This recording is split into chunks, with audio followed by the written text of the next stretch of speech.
हाँ भाई, बोलूं, शुरू करूं बोलना? आओ देखो, एक एक करके आप मुझे बताएंगे कि क्लास में मुझे कौन कौन सी चीजें आप सेल्फ रीडिंग से कर सकते हैं। हालांकि मैंने थ्योरी पूरी कवर की है कि अब फिर से कराने की जरूरत है कि नहीं, आप मुझे ये बताएंगे। पहले बताओ, क्या ये इंट्रोडक्शन या characteristics of good financial statement क्या मुझे कराने की जरूरत है? हाँ या ना बोले? पेंसिल लेके बैठे, टिक करें उसमें।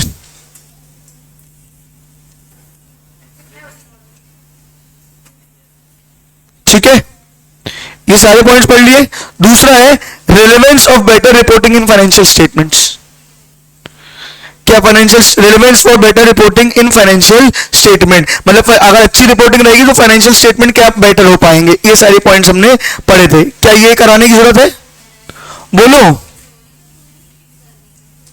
हाँ हाँ हाँ, मैं इसीलिए एक बार मैं सारे बच्चों के पॉइंट ऑफ व्यू से गो थ्रू करना चाहता हूं कि लग रहा है कुछ ऐसे पूरी रीड नहीं कर पाओगे। ठीक है, ये मैंने एग्जांपल 1 2 3 पढ़ने बोला था। Uses and features of ratio analysis हो जाएंगे। Uses of ratio analysis, comparison, trend line, operational efficiency हो जाएंगे। हाँ ना बोलो। फाइनेंशियल रेशियोज के अंदर अपन ने फिर यहाँ पे रेशियोज पढ़ना चालू किए थे, सारे प्रकार के रेशियोज। ये करेंट रेशियो, क्विक रेशियो दिख रहा है आपको, कैश रेशियो, तीनों दिख गए। तीनों के फॉर्मूलेस पता है, लॉजिक्स पता है। क्या बात समझ में आ रही है? हाँ, न्यूमेरिकल सॉल्व करने में थोड़ी प्रॉब्लम जाएगी, वो प्रैक्टिस से आएंगे। जितने क्वेश्चन सॉल्व करोगे उतनी प्रैक्टिस आएगी, वो मैं कराऊंगा अलग से। क्या बात समझ में आ रही है? आगे बात करते हैं सॉल्वेंसी रेशियोज का, बात करते हैं सॉल्वेंसी। सॉल्वेंसी में क्या है? Debt equity, debt to capital employed, interest coverage. एक रेशियो मैंने छुड़वाया था, फिक्स चार्ज कवरेज रेशियो छूटा है, फिक्स चार्ज कवरेज रेशियो छूटा है, कोई दिक्कत है? इसके बाद तुम्हारा कौन सा है? डेट सर्विस कवरेज रेशियो भी छूटा है क्या? ठीक है, ये दो रेशियो छूटे शायद से। फिर इन्वेंट्री में हमने सारे कवर कर लिए थे। इन्वेंट्री टर्नओवर रेशियो बोलो, हाँ फॉर्मूला बोलो इन्वेंट्री टर्नओवर रेशियो का, cost of goods sold upon average stock. उसके बाद तुम्हारा कौन सा था? Debtors turnover ratio. कौन सा था? Debtors turnover ratio. तीसरा कौन सा था? Fixed assets turnover ratio. चौथा क्या था? Total assets turnover ratio. कोई दिक्कत है? प्रॉफिटेबिलिटी में gross profit ratio, EBITDA margin से मेरे को कराना है, कोई दिक्कत है क्या? अभी मैं रेशियो सारे करा दूंगा, नीचे आते जाओ। हाँ हाँ भाई, डुओ पॉइंट, हाँ भाई डुओ पॉइंट एनालिसिस में आओ, डुओ पॉइंट एनालिसिस में आओ, do point analysis, do point analysis, do point analysis, do point analysis, sorry. ठीक है, डू पॉइंट एनालिसिस मैं कराऊंगा, ये मैं रीड कराऊंगा। क्या बात समझ में आ रही है? आगे बढ़ो।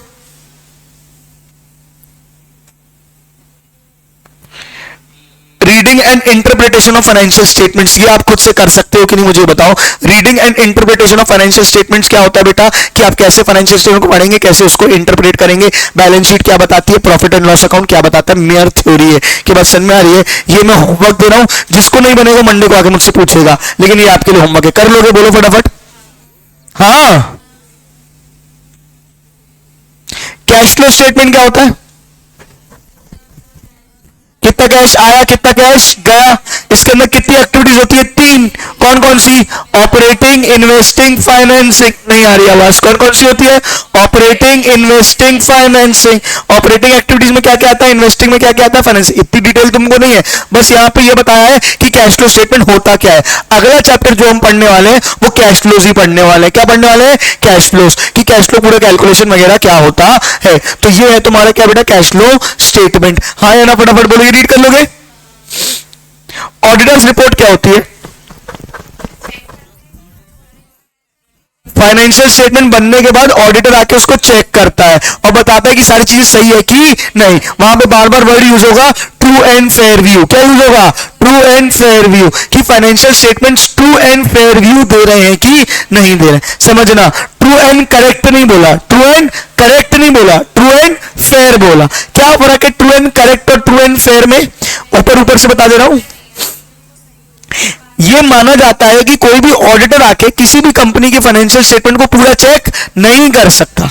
वो एकदम दावे से नहीं बोल सकता कि क्या है ट्रू एंड करेक्ट। अब मान के चलो मैं आईटेक्स एक कंपनी है, वहां पे ऑडिटर आया चेक करने, ऑडिटर चेक कर रहा है, मैंने चीजें उसको दी नहीं, कुछ कुछ बातें उससे छुपा रखी, इंफॉर्मेशन दी नहीं, क्या बात समझ में आ रही है, और उससे चेक करा लिया, फिर उससे लिखवा लिया ट्रू एंड करेक्ट। उसने क्या लिख दिया ट्रू एंड करेक्ट। कल को मेरा फ्रॉड पकड़ा गया, मैं किसको पकड़ रहा हूं, मैं बोल रहा हूं मैं क्या करूं भैया, मैंने तो ऑर्डर चेक कराया था, उसने देखो लिख के दिया ट्रू एंड करेक्ट, मेरी गलती नहीं है, किसकी गलती है, ऑडिटर की। तो सीएस को, ऑडिटर्स को इससे बचाने के लिए बोला गया कि ऑर्डर कभी ये नहीं लिखेगा ट्रू एंड करेक्ट, क्या लिखेगा ट्रू एंड फेयर। मैं ऊपर ऊपर से चेक करके जा रहा हूं, ट्रू एंड फेयर देखने में लग रहे हैं, फेयर लग रहे हैं, मैं करेक्ट का ऑथेंटिकेशन नहीं देता, हो सकता है इसमें कुछ छुपी हुई गलतियां हो। And true and fair view in my opinion, true and fair view in my opinion as per the given information to me, मतलब मुझे जितना डेटा प्रोवाइड किया गया उसके बेसिस मैंने अपना ओपिनियन बताया है कि ये क्या है ट्रू एंड फेयर, कहीं भी मैं इसको दावे से सिद्ध नहीं कर रहा हूं। हाँ या ना बोलो फटाफट, नहीं आया, ये तुमको रीड करके आना है, एनालिसिस ऑफ ऑडिटर्स ओपिनियन।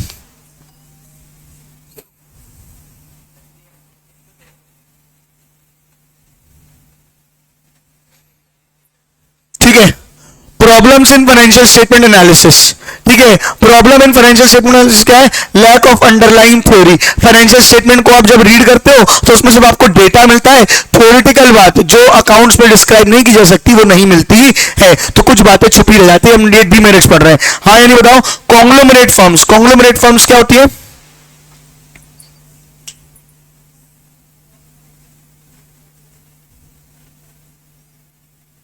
हाँ कॉन्ग्लोमरेट फर्म्स क्या होती है, जो बहुत बड़ी कंपनियां हैं, जो बहुत बड़ी कंपनियां हैं जिसका बहुत सारे प्रोडक्ट्स तक बिजनेस फैला हुआ है। फॉर एग्जांपल मान लो रिलायंस, अब रिलायंस इंडस्ट्रीज पे अगर तुमको ओवरऑल ओपिनियन बनाना तो बना ही नहीं सकते, क्योंकि रिलायंस इंडस्ट्रीज के अंदर रिलायंस ये भी है, क्या कहते हैं, टेक्सटाइल्स भी है, सीमेंट भी है, ये भी है, फलाना भी है, ढिमकाना भी है, रिटेल भी है, 25 कंपनियां हैं। अब टाटा है, पता नहीं कहां कहां फैला हुआ है, तो एक ओपिनियन बना पाना पॉसिबल नहीं है। तो conglomerate company, Hindustan Unilever conglomerate company जिसके जमाने भर के प्रोडक्ट्स आते हैं, तो हम कैसे बाइफरकेट करें कौन सा प्रोडक्ट किसका, मतलब क्या कैसे बाइफरकेट करें, कोई एक, कभी कोई एक बिजनेस अच्छा चल रहा होगा, कोई एक खराब चल रहा होगा, कोई दूसरा खराब चल रहा होगा, तो तीसरा अच्छा चल रहा होगा।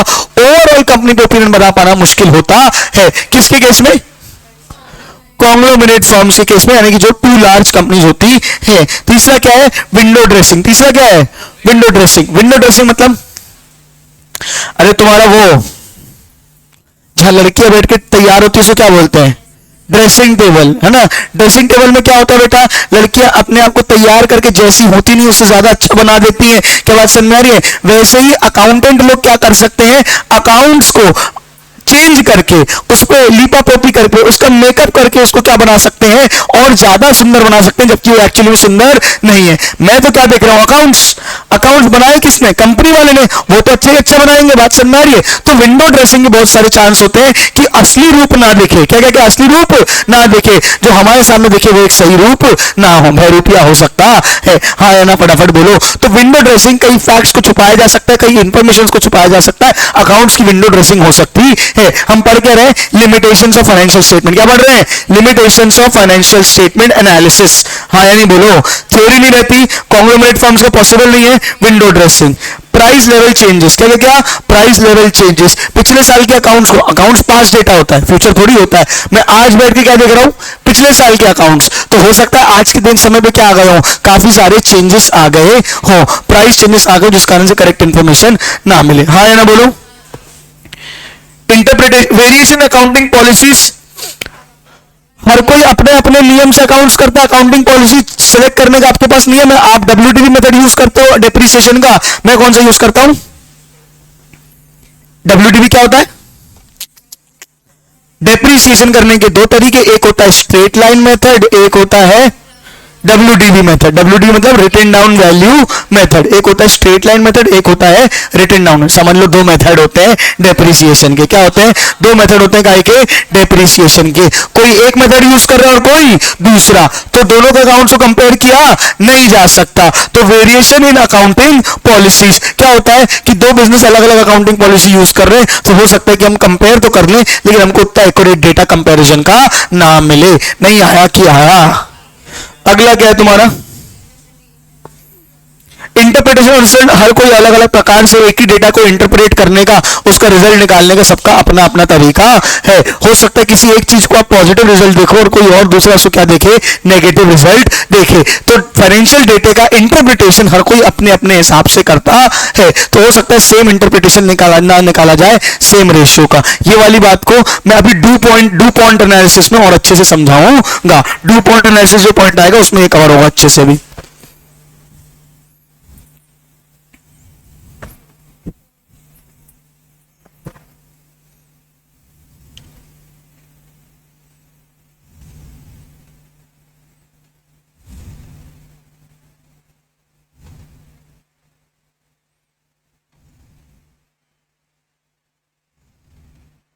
ठीक है, कोरिलेशन अमंग रेशियोज क्या है, कोरिलेशन अमंग रेशियोज। अलग अलग रेशियो पढ़े हमने, जैसे आपने पढ़ा रिटर्न ऑन, अभी आप पढ़ोगे return on assets, return on capital employed, ठीक है, और बोल सकते हैं इंटरेस्ट कवरेज रेशियो। आपने अलग अलग रेशियोज पढ़े। बहुत सारे रेशियोज आपस में क्या होते हैं, जुड़े हुए होते हैं। जैसे डेट अपॉन इक्विटी, क्या डेट इक्विटी क्या है, डेट अपॉन इक्विटी कितना है, कितना इक्विटी और कितना डेट है। डेट अपॉन टोटल एसेट्स, वो भी ये बताता है टोटल एसेट्स में कितना क्या है, डेट। तो बाकी का ऑब्वियस सी बात है क्या होगा, इक्विटी। मतलब इनका बोलने का मतलब ये है कि कई बार दो तीन रेशियोज आपस में क्या होते हैं, इंटर रिलेटेड होते हैं, मतलब कनेक्टेड होते हैं, और बहुत सारी चीजें क्या होती है, कॉमन होती है। डेट टू इक्विटी रेशियो में डेट कॉमन है ना। तो बहुत सारे रेशियो में कैपिटल एम्प्लॉयड यूज हो रहा है, तो कैपिटल एम्प्लॉयड क्या है, कॉमन है। तो बहुत सारे रेशियोज आपस में कई बार क्या हो जाते हैं, कंफ्यूजिंग हो जाते हैं। क्या हो जाते हैं, कंफ्यूजिंग। जब हम फाइनेंशियल स्टेटमेंट एनालिसिस कर रहे हैं तो बहुत सारे रेशियोज यूज करेंगे तो क्या हो जाता है, कंफ्यूजिंग। जरूरी नहीं है हर बार हर रेशियो को यूज किया जाए, जरूरी नहीं है हर बार हर रेशियो को यूज किया जाए। कोशिश करें सिर्फ कौन से रेशियोज को यूज करें जो कॉमन आपके लिए यूजफुल है, जो आपके लिए क्या है, यूजफुल है। इसलिए हमेशा बहुत सारे रेशियोज नहीं, छोटा पूल ऑफ रेशियोज निकाला जाता है ताकि आपको सही एनालिसिस मिल जाए। बहुत सारा एनालिसिस क्या करेगा, पैरालिसिस ऑफ एनालिसिस करेगा। पैरालिसिस ऑफ एनालिसिस मतलब ज्यादा सोच सोच के और फंस गया उसी के अंदर। क्या बात समझ में आई है? तो सुन रहे हो, जितना डेटा जरूरी है उतने डेटे को ही क्या करेंगे, यूज करेंगे। नहीं आया कि आया आया। मैं चाहता हूं कि लास्ट वाला पॉइंट आप रीड कर लें, कोरिलेशन अमंग रेशियोज।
आगे के पॉइंट्स कौन से बेटा? Guidelines for financial statement analysis और गोइंग बियॉन्ड नंबर्स, ये आपका होमवर्क है, दोनों आप रीड करके आएंगे।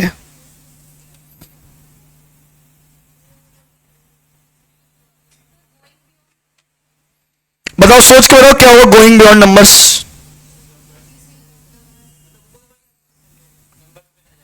मतलब नंबर्स के भी आगे जाना, ऊपर ऊपर से नहीं, गोइंग बियॉन्ड नंबर्स। सिर्फ फाइनेंशियल डेटा को नहीं देखना, फाइनेंशियल डेटा के पीछे एक्चुअल इंफॉर्मेशन को आइडेंटिफाई करना। क्या बात समझ में आ रही है कि बिजनेस में आखिरकार चल क्या रहा है? आप सिर्फ नंबर देख के कैलकुलेशन कर सकते हो, पर एक्चुअल बिजनेस की स्थिति को सोचना, फ्यूचर को फोरकास्ट करना, वो सब क्या है? Going beyond numbers. नंबर्स के भी आगे जाके एक्चुअल इंफॉर्मेशन का एनालिसिस करना, वो होता है। The tools of analysis discussed in this chapter are helpful in making business decisions, evaluating performances and forecasting future development. ठीक है क्या? फिर क्या बोला?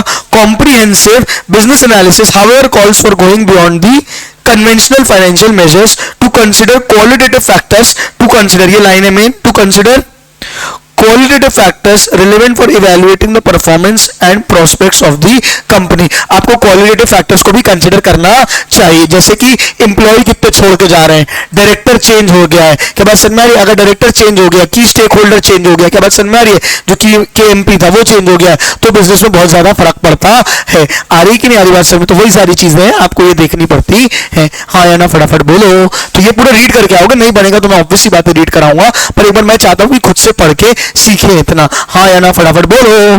तो ये आपको पूरा पढ़ के आना है, गोइंग बियॉन्ड नंबर्स, और यहाँ पे आपका चैप्टर क्या हो जाएगा? समाप्त। क्या बात समझ में आ रही है? जो रेशियोज बचे वो भी अपन करेंगे, ड्यू पॉइंट एनालिसिस अपन आज करेंगे, और बाकी का रेशियोज आप पूरा करके आएंगे। कल संडे है, कल आप यूटिलाइज करके इस चैप्टर को पूरा क्या कर देंगे? वाइंड अप कर देंगे। हाँ या ना फटाफट बोलो। एक बात मैं बोलना चाहता हूं कि प्रैक्टिकल क्वेश्चंस की उतनी प्रैक्टिस अभी नहीं हुई है। क्या बात समझ में आ रही है? मैं प्रैक्टिस और क्वेश्चंस की करा सकता हूं, बट अल्टीमेटली कहानी वही है कि चलो ठीक है, मैं कुछ क्वेश्चंस की और प्रैक्टिस आपको करवा दूंगा मंडे से। क्या बात समझ में आ रही है? लेकिन पहले हम इसको, स्कैनर को नहीं करेंगे। स्कैनर में एक ही प्रकार का क्वेश्चन है, बहुत डिफरेंट है वो जो तुमको स्कैनर दिए मैंने सुचिता की। क्या बात समझ में आ रही है? बाकी रिलेवेंट नहीं लगे मेरे को उसके क्वेश्चन उतने ज्यादा, इसलिए मैं उसको नहीं करा रहा हूँ। कुछ क्वेश्चन बाहर बाहर से निकाल के थोड़ी बहुत प्रैक्टिस करा दूंगा, और मटेरियल जुगाड़ रहा हूँ, धीरे धीरे वो क्वेश्चन आपको प्रैक्टिस कराता जाऊंगा। चल जाएगा क्या? हाँ या ना बोलो। नहीं आया समझ? चलिए, यहाँ पे ये चैप्टर अभी अपन 2 मिनट में करो, बस मैं पानी पी के आ रहा हूँ, फिर हम एक बार पलटा लो पूरा, फिर अपन शुरू करेंगे जो अपने रेशियोज बचे थे वो वाले। समझो, याद कुछ नहीं करना है, याद आपको कुछ भी नहीं करना है, आपको सिर्फ क्या लानी है? अपने अंदर अंडरस्टैंडिंग लानी है चीजों की। क्या बात समझ में आ रही है? जब हम क्वेश्चन आंसर की राइटिंग प्रैक्टिस करेंगे, तब आप अच्छे से और समझ जाओगे कि क्या लिखना है, कैसे लिखना है और कितना लिखना है। बहुत ज्यादा क्वेश्चन इसके नहीं आएंगे, आपको आएंगे तो कंपनी लॉ वाले क्वेश्चन ही आएंगे जो आप पढ़ रहे हो, बायबैक की कंडीशन और ये सब। कॉर्पोरेट अकाउंट्स में अगर थ्योरी आनी चाहिए, आमतौर पर ज्यादातर यही थ्योरी आनी चाहिए, जो तुम्हारे क्या है, कॉर्पोरेट अकाउंट्स के जो कंपनी लॉ के प्रोविजंस वगैरह है, उसको अकाउंटिंग सेंस में आपको लिखना पड़ेगा। वो अपन डिस्कस करेंगे बहुत जल्द। हाँ, वो बोलेगा एक्सप्लेन लिमिटेशंस। हाँ, तो लिमिटेशन के 3 4 5 पॉइंट आपको लिखने पड़ेंगे। कितने मार्क्स का उस पर डिपेंड करता है कि बस समझ में आ रही है? अगर 4 मार्क का क्वेश्चन है, थोड़ी पूरा बनना भरते बैठो, क्या बस 4 मार्क का 5 पॉइंट 6 पॉइंट लिख दो, मोर देन सफिशिएंट है। क्या बात समझ में आ रही है? तो एक्सप्लेन आ जाएगा, डू पॉइंट एनालिसिस बता दो, 3 नंबर 4 नंबर 5 नंबर का, तो 4 5 नंबर ज्यादा के मार्क्स का क्वेश्चन नहीं आता है, उतना ही आपको लिखना पड़ेगा। हाँ, अकाउंट रिसीवेबल्स टर्नओवर रेशियोज क्या होता है ये? अबे डेटर्स टर्नओवर रेशियो, डेटर मतलब अकाउंट, अकाउंट्स रिसीवेबल पैसा जिससे लेना है उसी को तो बोलते हैं डेटर्स टर्नओवर रेशियो। हाँ, trade receivable, account receivable, trade receivables सब एक ही बात है। नेट उसका फॉर्मूला दिया है, क्या दिया है? Net credit sales upon average debtors. समझ गई? नाम बस चेंज है। ठीक है, एक बार गो थ्रू कर लो, मैं 2 मिनट में आया फिर चालू करूंगा। हाँ।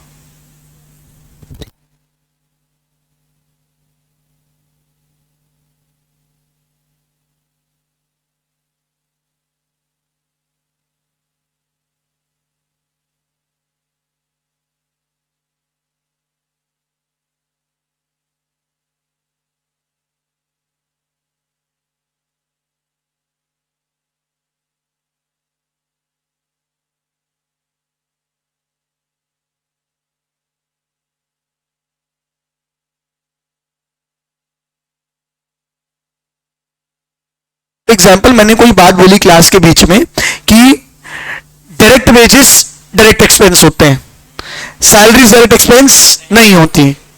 अभी बहुत सारे बच्चों को अपनी 11th क्लास का पढ़ा हुआ याद होगा और बहुत सारों को पढ़ा हुआ याद नहीं होगा। उनके लिए नई बात होगी ये कि यार डायरेक्ट वेजेस क्या होता है, डायरेक्ट एक्सपेंस, और सैलरीज क्या होती है, इनडायरेक्ट एक्सपेंस। अब समझो, कुछ बच्चों के लिए बहुत ऑब्वियस है ना, और कुछ बच्चों के लिए ऑब्वियस नहीं है। मैं बोल के फट से निकल जाऊंगा क्योंकि मेरे को नहीं पता ना कि तुम्हारे लिए क्या ऑब्वियस है और क्या ऑब्वियस नहीं है, और मैं एकदम हर चीज को उतनी डिटेल में बार बार बोलने वाला नहीं क्योंकि सिलेबस भी तो कंप्लीट करना है। अब समझो इसका इलाज क्या है। मैंने ये सिर्फ एग्जांपल दे रहा हूं ना, मैंने एग्जांपल दिया कि डायरेक्ट एक्सपेंस डायरेक्ट वेजेस होते हैं, एक एग्जांपल दिया मैंने। जिसके लिए नॉर्मल इंफॉर्मेशन है नॉर्मल है, जिसके लिए नहीं लगी उसको वो सिर्फ क्या कर ले, बाजू में नोट कर ले कि डायरेक्ट एक्सपेंस क्या है, डायरेक्ट वेजेस। एक अलग से अपने पास छोटी सी डायरी या कॉपी टाइप की रखो जो तुमको नई बातें पता चल रही है, जिसको मैं बोल रहा हूं ये पहले पढ़ा हुआ है, पता होगा। फिर तुम मेरे पास लेके आ जाओ कि सर ये बातें मेरे को नहीं पता थी, तो मैं अलग से 5 मिनट वो सारी बातें आपको क्या करूंगा, जितनी जितनी रिलेवेंट होगी उतनी उतनी आपको बता दूंगा। आपको अलग से किसी किताब में जाने की जरूरत नहीं है, नहीं तो आप पुरानी किताबों में जूझते रह जाओगे। बात समझ में आ रही है? जस्ट मैंने एक एग्जांपल दिया आपको। वैसे कोई और बात मैं कभी बोल देता हूं जो अकाउंट्स की बहुत बेसिक है और आपको लगता है यार ये मेरे को नहीं पता थी, आपने बोल दी बेसिक है, बाकी को पता है, मेरे को नहीं पता है, कोई बात नहीं, आप उसको क्या कर लो, नोट कर लो। और क्लास अगर खुद से समझ में आया तो बहुत बढ़िया, नहीं आया तो क्लास के बाद अलग से आके मुझसे पूछो भैया ये वाले पॉइंट का क्या मतलब था। उससे क्या होगा ना, हम एग्जैक्ट बात कर पाएंगे। आज सारे बच्चे आके या कभी मैं भी कोई बच्चा मुझसे क्या बोल रहा है, भैया मेरा अकाउंट्स का बेसिक है, पुराना नहीं बनता है, तो पुराना कितना पढ़ा दूं बेटा।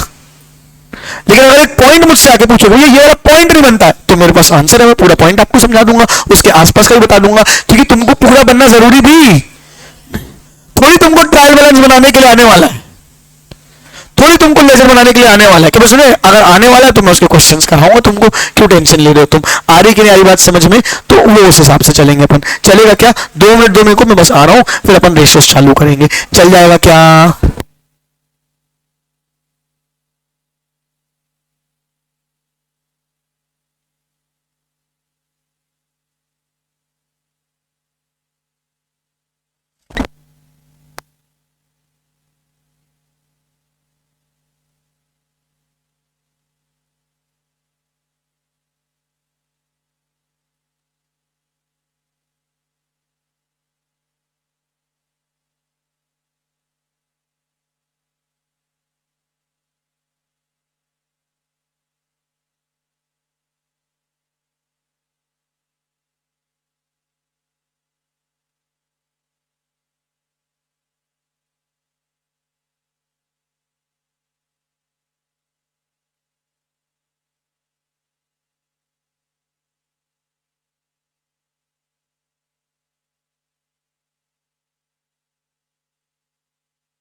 आ जाओ, देख लिया सबने।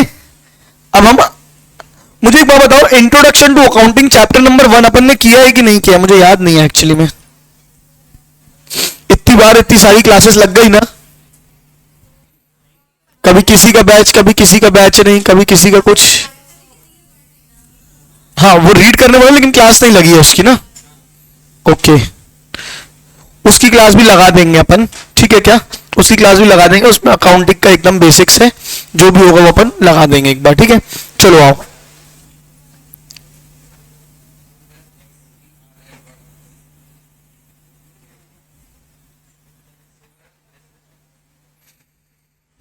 एक्सबीआर कंपनी लॉ में नहीं पढ़ा,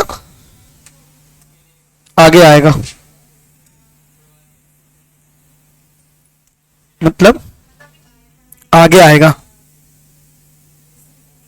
आओ, टर्नओवर रेशियोज में कहां तक पहुंच गए अपन? कौन से रेशियो कराने मुझे? प्रॉफिटेबिलिटी थे, इबिट्टा एनालिसिस, इबिट्टा। किसी ने वो देखा, शार्क टैंक आता था, शार्क टैंक देखा था?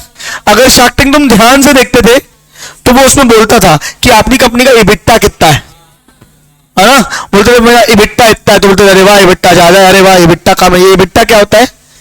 ये रेशियो ही होता है, ठीक है क्या? अच्छा, तुमने अगर वो भी देखा हो तो पूछ रहे थे आपका ग्रॉस मार्जिन कितना है, आपका नेट मार्जिन कितना है। तो जब वो ग्रॉस मार्जिन पूछ रहे थे तो वो ग्रॉस प्रॉफिट रेशियो पूछ रहे थे, जब वो नेट मार्जिन पूछ रहे थे तो क्या पूछ रहे थे? नेट प्रॉफिट रेशियो पूछ रहे थे। ग्रॉस प्रॉफिट रेशियो मतलब सेल्स से कितना परसेंट ग्रॉस प्रॉफिट है, सेल्स से कितना परसेंट नेट प्रॉफिट है। मैंने असली में जब कंपनीज में, मतलब हमने कंपनीज का मर्जर वगैरह कराया हुआ है, मैं जिस कंपनी में था पहले, वहां पे हमने कंपनी से क्या कराया हुआ है? मर्जर कराया हुआ है। तो जब कंपनी का मर्जर होता है तब ये रेशियोज बहुत यूज होते हैं। कैसे यूज होते हैं कि अगर मैं किसी कंपनी को खरीदने जा रहा हूँ, फॉर एग्जाम्पल मान के चलो व्हाट्सएप, फेसबुक व्हाट्सएप को एक्वायर कर रहा है, तो फेसबुक को एक्वायर करने से पहले फेसबुक के व्हाट्सएप की फाइनेंशियल पोजीशन देखेगा ना, सही है कि नहीं है, तो उसका क्या देखा जाते हैं? फाइनेंशियल स्टेटमेंट्स देखे जाते हैं। कोई भी इन्वेस्टर जब इन्वेस्ट करता है तो फाइनेंशियल स्टेटमेंट्स देखे जाते हैं, और उस समय भी क्या देखे जाते हैं? रेशियोज की नेट इक्विटी, ये रिटर्न ऑन इक्विटी कितना है, और क्या बोलते हैं करेंट रेशियो कितना है, क्विक रेशियो कितना है, डेट इक्विटी रेशियो कितना है।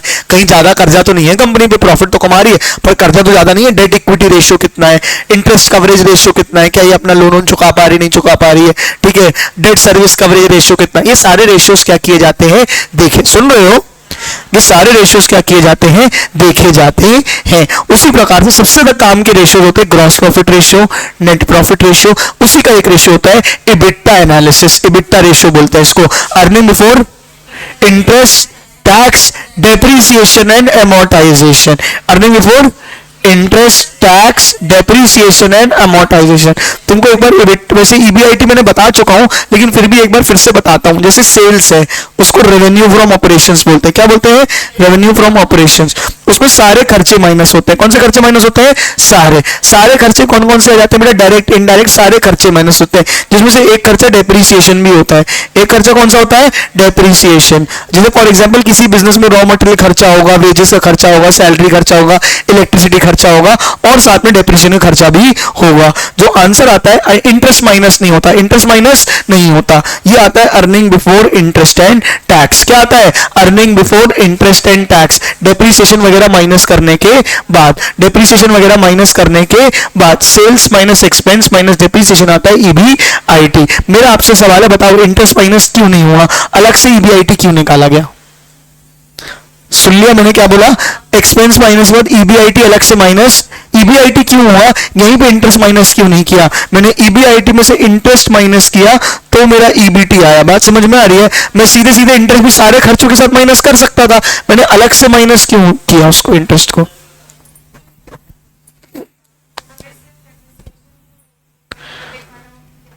सारे खर्चे माइनस किए, डेप्रिसिएशन भी उसी खर्चे माइनस किया, इंटरेस्ट को उसी खर्चे माइनस क्यों नहीं किया? अलग से क्यों माइनस किया?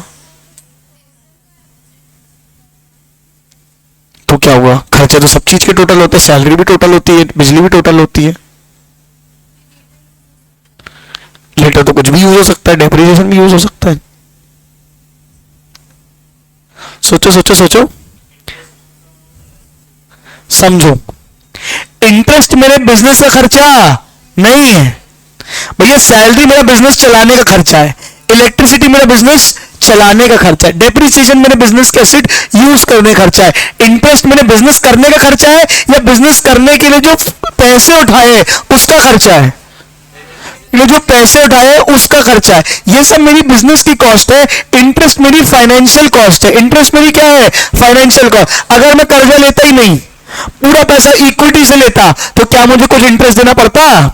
आप दो कंपनी के सीधे नेट प्रॉफिट को कंपेयर कर रहे हो इंटरेस्ट माइनस करने के बाद, तो आप गलत कंपेयर कर रहे हो। क्यों गलत कंपेयर कर रहे हो? एक कंपनी इंटरेस्ट चुकाती है, दूसरी कंपनी इंटरेस्ट, तो एक का प्रॉफिट ज्यादा दिख रहा है, एक का प्रॉफिट कम दिख रहा है, तुम कंपेयर कर रहे हो, बोल रहे हो कंपनी अच्छी है, काई की कंपनी अच्छी है, इसने मुझे ब्याज लिया इसलिए इसका इंटरेस्ट है। एक्चुअल में हो सकता है बिजनेस किसका प्रॉफिटेबल हो, जिसने इंटरेस्ट लिया उसी का, हाँ या नहीं? तो कंपेयर करने के लिए मेरे पास हर चीज होनी चाहिए, बिफोर इंटरेस्ट भी होना चाहिए और आफ्टर इंटरेस्ट भी होना चाहिए। सिर्फ इंटरेस्ट, अच्छा ऐसे तो हर चीज के लिए बिफोर और आफ्टर हो सकता है, before electricity after electricity, before salary after salary, नहीं। क्यों नहीं? क्योंकि सबको लगती है वो बिजनेस कॉस्ट है। वो कौन सी कॉस्ट है? बिजनेस कॉस्ट है। लेकिन इंटरेस्ट कौन सी कॉस्ट है? फाइनेंशियल कॉस्ट है। इंटरेस्ट कौन सी कॉस्ट है? फाइनेंशियल कॉस्ट है। नहीं आया कि आया? नहीं आया। तो वैसे ही डेप्रीसिएशन को भी अलग ट्रीट किया जाता है। सीरी कहां से चालू हुई? चुप हो जा। हाँ मुझे पता, जबलपुर। चलो देखो, उसी प्रकार से रेवेन्यू फ्रॉम ऑपरेशन में जब सारे खर्चे माइनस करते हैं, डेप्रीसिएशन को अलग से माइनस करते हैं। ठीक है क्या? जब तक डेप्रीसिएशन माइनस नहीं हुआ है उसको बोलते हैं earning before interest, tax, depreciation and amortisation. क्या बोलते हैं? Earning before interest, tax, depreciation and amortisation. क्या बात समझ में आ रही है? मैंने आपको अभी समझाया कि अर्निंग बिफोर इंटरेस्ट क्यों लेते हैं अलग से। वैसे अब मैं तुमसे फिर से सवाल पूछ रहा हूं, earning before interest, tax, depreciation and amortisation, depreciation and amortisation को इतनी एक्स्ट्रा इज्जत क्यों मिल रही है? ये तुम सोच के बता सकते हो? बिल्कुल सही। डेप्रीसिएशन हमारा कौन सा खर्चा है? Non cash. ये समझते हो? नॉन कैश, कि भैया डेप्रीसिएशन में मुझे कैश देने की जरूरत नहीं पड़ती। मैं अगर अपनी फाइनेंशियल पोजीशन देखना चाह रहा हूं, मैं अगर अपनी फाइनेंशियल पोजीशन देखना चाह रहा हूं, लिक्विडिटी पोजीशन देखना चाह रहा हूं, तो मैं earning before interest and tax अगर ले रहा हूं तो गलत ले रहा हूं। क्यों गलत ले रहा हूं? एक कंपनी का बहुत ज्यादा डेप्रीसिएशन है, जिसके कारण से उसका ईबीआईटी क्या आ रहा है? कम, लेकिन उसके पास पैसा क्या होगा? ज्यादा, क्योंकि बहुत सारा डेप्रीसिएशन में माइनस हुआ है जो कैश उसके पास रखा होगा। दूसरी कंपनी का ईबीआईटी सेम है लेकिन उसका डेप्रीसिएशन क्या है? कम है, यानी उसके पास कैश क्या होगा? कम। नहीं आ रही है?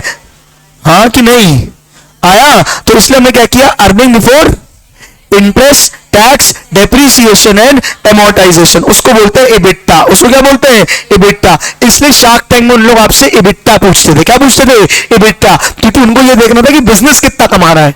डेप्रीसिएशन तो बिजनेस, अब कोई बड़ा एसेट है, बड़ा बिजनेस है, तो डेप्रीसिएशन तो लगेगा ही लगेगा। Earning before interest and tax कम आएगा, इसलिए वो क्या पूछते हैं? एबिटा कितना है आपका? हाँ या ना? फटाफट बोलो। नहीं आया? अब ये सारे रेशियोज कुछ अलग नहीं है। ग्रॉस प्रॉफिट रेशियो क्या बोलता था? Gross profit upon sales. Net profit ratio क्या बोलता है? Net profit upon sales. EBITDA ratio क्या बोलेगा? EBITDA upon sales. सब चीज सेल्स के कितने परसेंट ग्रॉस प्रॉफिट है, सेल्स से कितने परसेंट नेट प्रॉफिट है, सेल्स से कितने परसेंट इबिटा है। हाँ या ना? फटाफट बोलो। नहीं आया? ये अपन ने ग्रॉस प्रॉफिट रेशियो पढ़ा। हाँ, एवरेज सेल्स कैसे लेंगे बेटा? एवरेज हमेशा किसका लिया था? एसेट्स वगैरह का। क्या बात समझ में? जब भी एसेट्स या इन्वेंट्री जो बैलेंस शीट की आइटम है, सेल्स तो इस साल की पूरी है, लॉजिक समझो ना। मुझे क्या निकालना है? इस साल की सेल्स का कितना परसेंट मैंने कमाया। मैंने 1 लाख रुपए कमाया 10 लाख की सेल्स पे, यानी मैंने सेल्स का कितना परसेंट कमाया? 10%। और सेल्स तो पूरे साल का एक्चुअल डेटा मेरे पास है। एवरेज कब लिया जाता है? Inventory turnover ratio, debtors turnover ratio. जब मुझे ये पता ना लगाना हो कि मेरे स्टॉक गोदाम में कितना स्टॉक रखा है, वो कभी भी पूरे साल में एक रहता है कि अलग अलग रहता है, इसलिए मुझे क्या लेना पड़ा? एवरेज। पूरे साल में कितना स्टॉक रहा? क्या बता सकते हो? नहीं, अप्रैल में कुछ और रहा होगा, मई में कुछ और रहा होगा, जून में कहीं और, जुलाई में कुछ और, तो क्या ले लिया? एवरेज। लेकिन ग्रॉस प्रॉफिट रेशियो में तो क्या ले रहे हो? सेल्स। सेल्स तो पूरे साल की है, एक ही डेटा है, उसका एवरेज की कोई बात ही नहीं है। हाँ या ना? फटाफट बोलो। नहीं आया?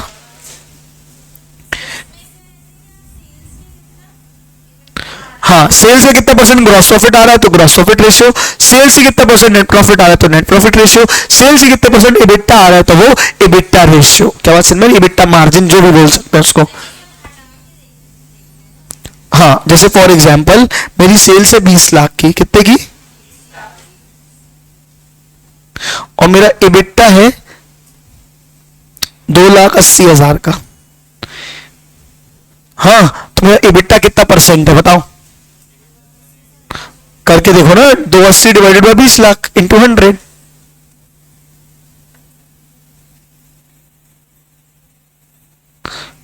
ये हमेशा परसेंटेज में निकलेगा, इंटू 100 किया आपने ना, कितना परसेंट आया, 14%। यानी मैं अपनी सेल्स का 14% क्या कमाता हूं, EBITDA। अब रियल सेंस में समझो, सेल्स का 14% क्या है, EBITDA, इसमें से इंटरेस्ट माइनस होगा, तो सेल्स का कुछ कम परसेंट क्या आएगा, कहो 12% क्या आएगा, EBIT। फिर इंटरेस्ट और टैक्स माइनस आएगा, तो सेल्स से कुछ और परसेंट कितना आएगा, EBT। टैक्स भी मानेगा, पैट आ जाएगा, सेल्स से कुछ और परसेंट क्या जाएगा, पैट। क्या बस मेरे नेट प्रॉफिट रेशियो समझ में आ रहा है। ऐसे हर चीज का रेशियो निकाला जा सकता है। क्या हर बार हर चीज का निकालते होंगे रियल वर्ल्ड में, नहीं, आपको जिसकी जरूरत है आप वो निकालो। बात समझ में आ रही है। आपको नेट प्रॉफिट चाहिए, आप नेट प्रॉफिट नहीं चाहिए निकालो, आपको ग्रॉस प्रॉफिट चाहिए। देखना, किसी बिजनेस से वो लोग ग्रॉस मार्जिन पूछते थे, किसी बिजनेस से उन लोग EBITDA पूछते थे, समझ रहे हो आप, क्या सबसे EBITDA पूछते थे, किसी से ग्रॉस मार्जिन पूछते थे और किसी से क्या पूछते थे, EBITDA। ऐसा क्यों, छोटा बिजनेस है, बहुत ज्यादा असेट्स वगैरह भी उसके है नहीं, तो उसका मेन इंपॉर्टेंट क्या है, ग्रॉस मार्जिन। बात समझ में आ रही है। कोई बड़ा बिजनेस है जिसने एसेट्स वगैरह लगा रखे हैं, उसका क्या इंपॉर्टेंट है, EBITDA। बात समझ में आ रही है। इंटरेस्ट वगैरह लोन वगैरह ले चुका है, सेल्फ फंडेड कंपनी है, पूरा बूटस्ट्रैप है। बूटस्ट्रैप समझते हो, बूटस्ट्रैप मतलब पूरा खुद से लिया, कहीं से फंड नहीं उठाया। बूटस्ट्रैप कंपनी तो इंटरेस्ट वगैरह देना ही नहीं पड़ रहा होगा, तो क्या करोगे, बिट्टा जान के सीधे सीधे ग्रॉस मार्जिन या नेट मार्जिन जानो। हाँ या ना, फटाफट बोलो। नहीं आई बात समझ में, चलो।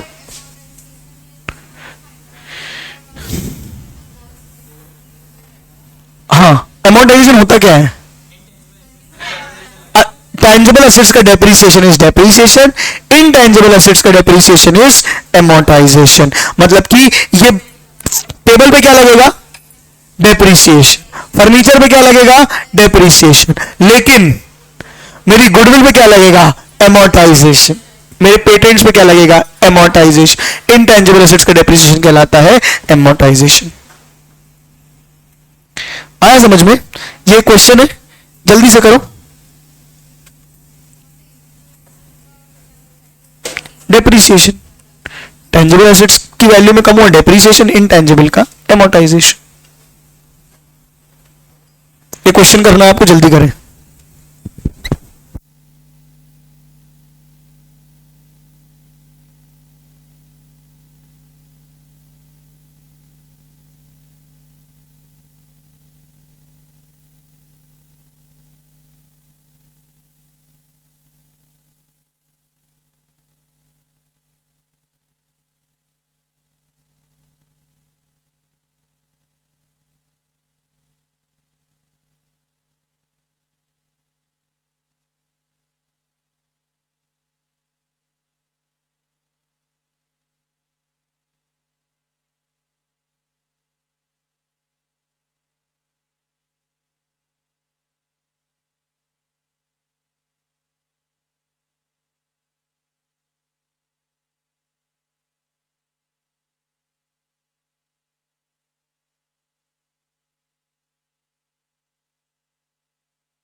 चलो हो गया, done.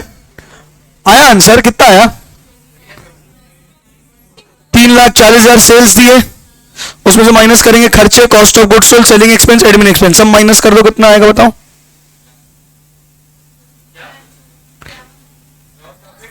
EBITDA EBITDA EBITDA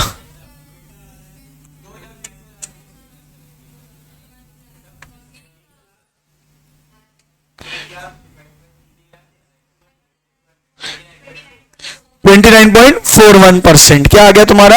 EBITDA. और gross profit sales minus cost of goods sold कितना? 340 माइनस 120 कितना आ गया? 220 डिवाइड बाय 340 इंटू 100 कितना हो जाएगा? 64.71। सबका आ गया ये? कौन सा नहीं आया? ग्रॉस प्रॉफिट आ गया, कितना आया? और क्या नहीं आया? एबिटा। सेल्स में से सारे खर्चे माइनस कर दो, क्योंकि हाँ सारे खर्चे माइनस कर दो, सेल्स माइनस सारे खर्चे, जो आएगा एबिटा आएगा। 1, 20, 80 और 40 सब माइनस करो, कितना आएगा? 1, 20, 80 और 40 तीनों माइनस करो।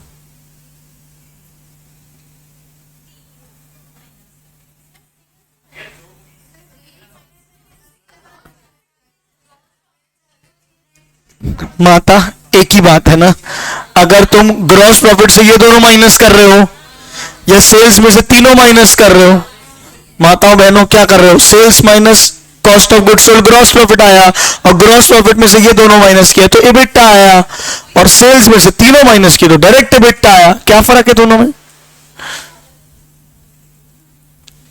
एक सेकंड रुक जाओ, मेरा पेन चल जाए।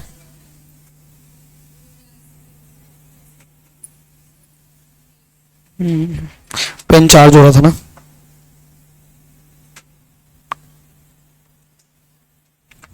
थोड़ा सा जिंदगी में सेल्स है minus cost of goods sold तो क्या आ जाएगा?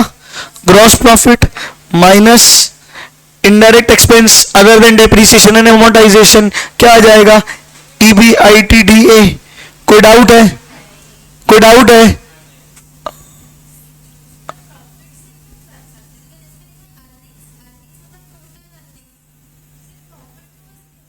पहले अभी ये समझ में आया कि नहीं? पहले मुझे ये बताइए। भी नहीं आया? नहीं आया। सेल्स कितनी है तुम्हारी? 3,40,000 माइनस 1,20,000 कितना आ गया? कितना आ गया? 2,20,000। उसमें सारे खर्चे माइनस करो, 80 और 40 कितना आ जाएगा? अब समझो, तुमने कॉस्ट ऑफ गुड्स, अब तुम चाहे सेल्स में से तीनों माइनस करो, कैलकुलेटर उठाओ पहले दोस्तों, कैलकुलेटर से माइनस करो। 340 minus 120 minus 80 minus 40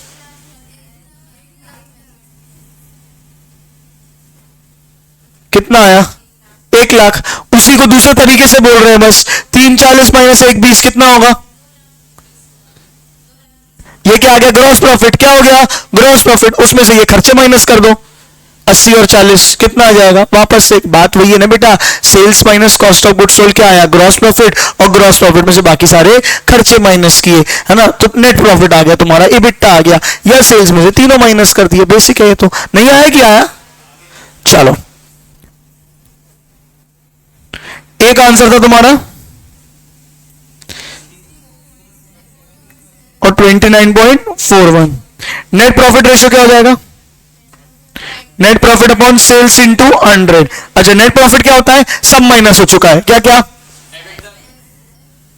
sales minus cost of goods sold gross profit, gross profit में सारे खर्चे, एबिटा। एबिटा यानी एबिटा का form earning before interest tax depreciation and amortize. पहले माइनस करेंगे डेप्रीसिएशन एंड अमोर्टाइजेशन, क्या जाएगा? Earning before interest and tax. फिर इंटरेस्ट माइनस करेंगे, क्या जाएगा? Earning before tax. फिर क्या माइनस करेंगे? टैक्स। Earning after tax. अब इन सब में से नेट प्रॉफिट कौन कहलाएगा? या अर्निंग आफ्टर टैक्स या अर्निंग बिफोर टैक्स, दोनों कहला सकता है। Net profit before tax is earning before tax, net profit after tax is net profit earning after tax. नहीं आया समझ में? Sales minus cost of goods sold क्या आ जाएगा? Gross profit minus indirect expenses other than depreciation and interest, क्या आ जाएगा, earning before interest tax depreciation and amortization, minus किया क्या, डेप्रीसिएशन एंड एमोर्टाइजेशन, क्या आ गया, earning before interest and tax, क्या माइनस किया, इंटरेस्ट, क्या आ गया, अर्निंग बिफोर टैक्स, इसको क्या बोल सकते हैं, नेट प्रॉफिट बिफोर टैक्स। अब इसमें से टैक्स माइनस करेंगे तो अर्निंग आफ्टर टैक्स, या बोल सकते हैं नेट प्रॉफिट आफ्टर टैक्स। नहीं आया कि आया,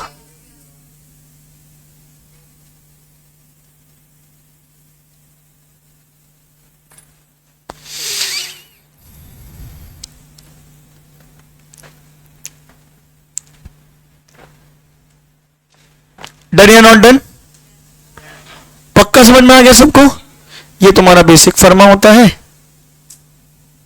अब मैं 2 मिनट क्वेश्चन ना करा के सारे पहले से फॉर्मूले बोल दे रहा हूं, क्या बात समझ में आ रही है, बेसिक बेसिक से, क्योंकि रिटर्न ऑन असेट्स का मतलब बोलो क्या होता है,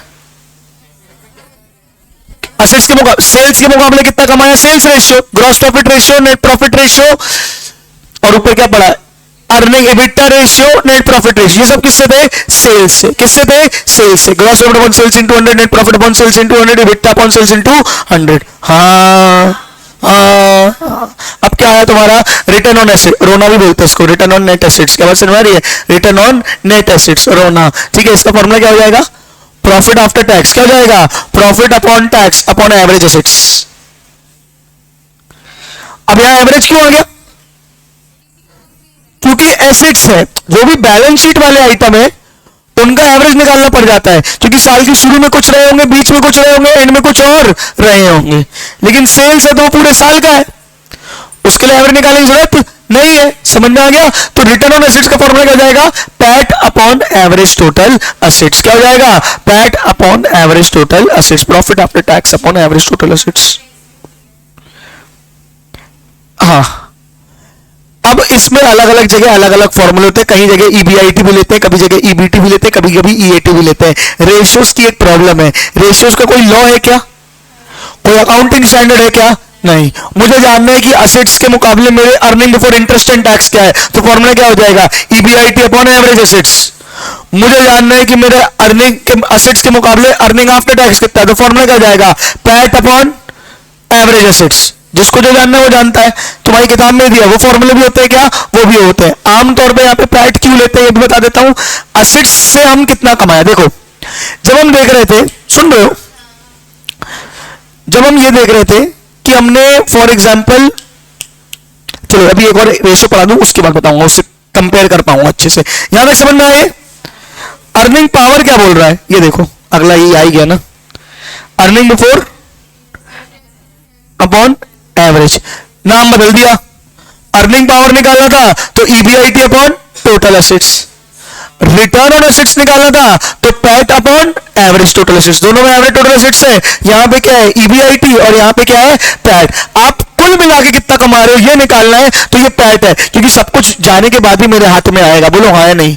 मेरे बिजनेस की अर्निंग पावर कितनी है, मेरे बिजनेस की अर्निंग पावर कितनी है, तो वो बिजनेस की पावर तो ईबीआईटी है, क्या बात समझ आ रही है, वो तो इंटरेस्ट और टैक्स में से सरकार और ये डेट वाले ले गए, पर मेरे बिजनेस की ताकत क्या है, ईबीआईटी। इन्वेस्टर को क्या देखना है, मतलब जो कोई बड़ा इन्वेस्टर है, शार्क टैंक वाले, उनको क्या देखना है, ईबीआईटी।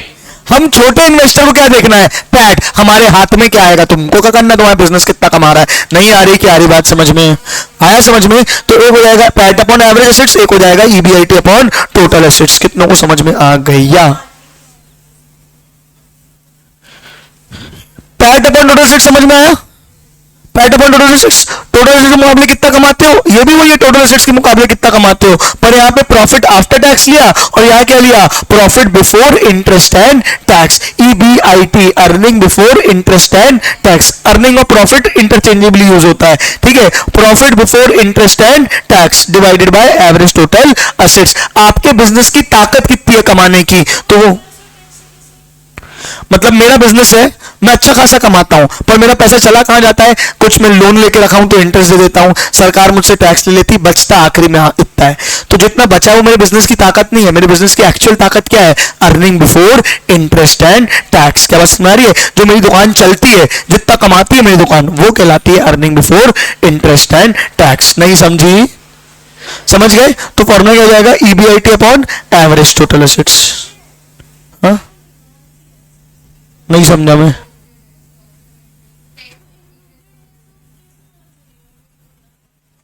अभी मैंने नाम क्या बताया? ये समझ में आया था? इसको क्या बोला अपन ने? Earning before interest and tax. इसमें क्या डाउट है? मैं समझ नहीं पा रहा हूं। क्या बोला मैंने? Earning before interest and tax. Earning power का मतलब क्या है? मेरे बिजनेस में कितनी ताकत है कमाने की?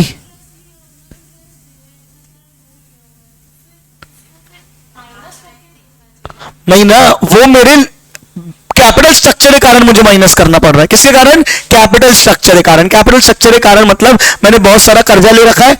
दो बिजनेस है, ए और बी। दो बिजनेस है, ए और बी। दोनों की दुकानें बराबर चलती हैं। एक के ऊपर कर्जा है, एक के ऊपर कर्जा नहीं है, तो दोनों का ईबीआईटी सेम है। दोनों का ईबीआईटी सेम है क्योंकि दोनों बराबर कमाते हैं।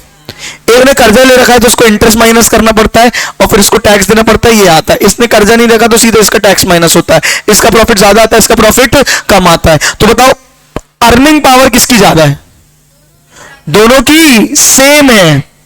अर्निंग पावर दोनों की सेम। अरे बिजनेस की असली पावर किससे देखी जाएगी? कि दुकान चलती कितनी है, ना कि इससे कि किसका कर्जा और किसका कर्जा नहीं है। नहीं आ रही बात समझ में? इसलिए फॉर्मूला होता है EBIT upon average assets. Clear है क्या?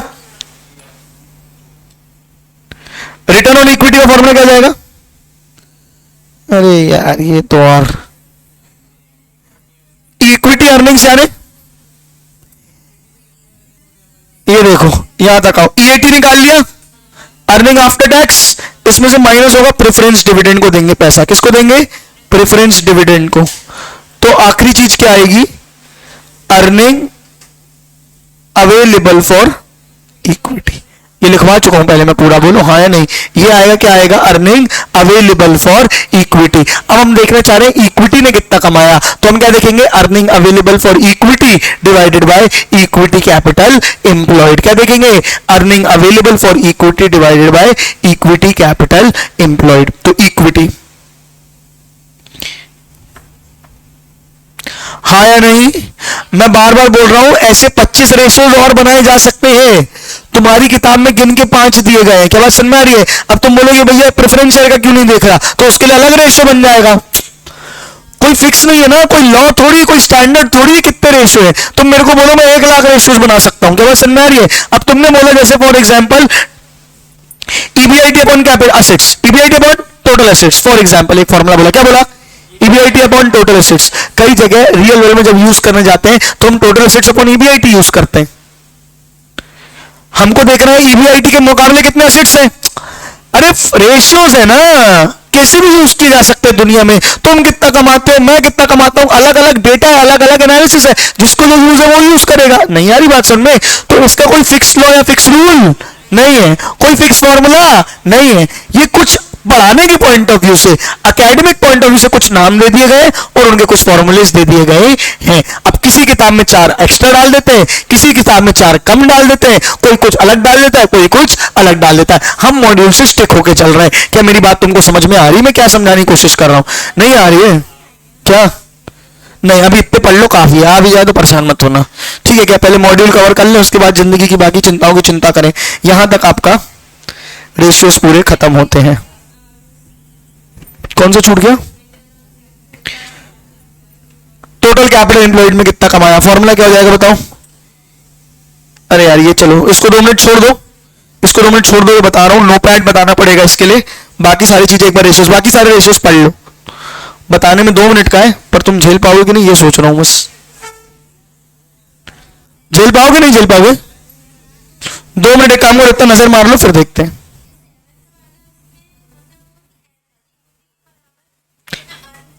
इक्विटी के लिए कितना कमा रहे हो? मैंने 10 लाख रुपए लगाए इक्विटी शेयर होल्डर्स ने, उनके हाथ में क्या बचेगा? इक्विटी अर्निंग्स, उनको क्या लेना देना ईबीआईटी से और ईबीटी से और टैक्स से और पैट से और किसी भी चीज से, हमको कितना मिलेगा इक्विटी होल्डर्स तो ये देखेंगे ना प्रेफरेंस को देने के बाद कितना इक्विटी का पैसा लगा और कितना उनको मिल रहा है, इक्विटी शेयर होल्डर्स ये देखेंगे, तो वो देखेंगे equity earnings divided by average equity. नहीं समझे कि समझ गए? आया समझ? एक हाँ हाँ उनके लिए कितनी अर्निंग हो रही है, हाँ समझो ना। ऐसे तो अर्निंग तो 25 है ना, ईबीआईटी भी अर्निंग है, ईबीटी भी अर्निंग है, लेकिन क्या ईबीआईटी सीधे इक्विटी शेयर होल्डर को दे सकते हो? नहीं, उसमें से क्या पहले माइनस करोगे? इंटरेस्ट, फिर क्या माइनस करोगे? टैक्स, फिर क्या माइनस करोगे? Preference share holder. तुमने इक्विटी डिवाइडेड बाय ईबीआईटी कर दिया, अच्छा रेशियो दिखा दिया, तो क्या इक्विटी शेयर होल्डर को उतना पैसा दे पाओगे? नहीं, वो तो क्या देखेगा? Earnings available for equity divided by average equity, investment divided by average equity. हाँ या ना फटाफट बोलो, नहीं आया रीड कर लो।